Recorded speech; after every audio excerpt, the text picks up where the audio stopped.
So today we made this burger wrap, very easy and simple to make. All you need is any beef patties that you prefer. These are the ones I'm using with some cheese. Melt the cheese, and you're gonna take your wrap, and then I put mayo so that it can be able to hold nicely and be moist. And then you're gonna put your beef patties with the cheese, some lettuce, and then some tomatoes. And this is how you wrap it. I try and do it as slowly as possible so that you guys can follow and see how I wrap it. And pretty much this is how you want it to hold. That is your wrap burger. Now you can toast this on a pan or on a toaster if you have a toaster, and you just want it to press nicely so that everything can be nicely combined, which also makes it easy for your child to hold as they're eating. And that is how it looks. So today's lunch is pretty much for big brother. Little sister is home with flu, so only had one lunch box to make, and we were done. I'm just showing you guys how they hold it as they eat.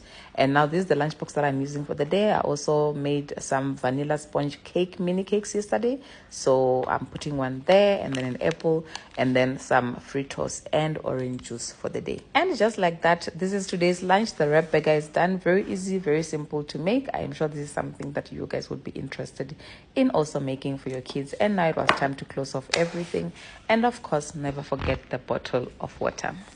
Today we made this waffle French toast, and I'll be showing you guys how I made it. I used 3 eggs and then some seasoning, some cinnamon, put a bit of milk, and then some vanilla essence. And then you're just going to put your bread, dip it in there, and then I will put it aside so that it can soak everything, and then do the same thing for the next bread.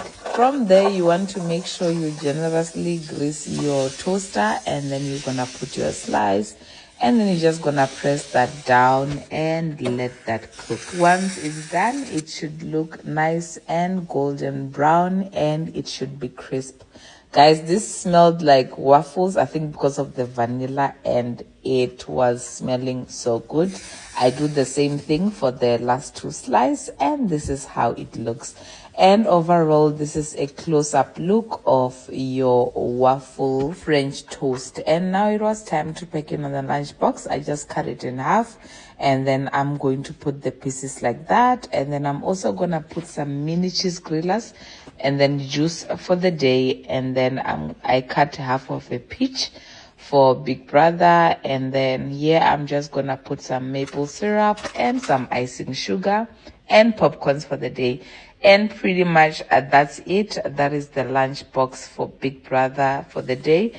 Don't worry, the syrup won't spill. The container closes nice and tight and separates everything.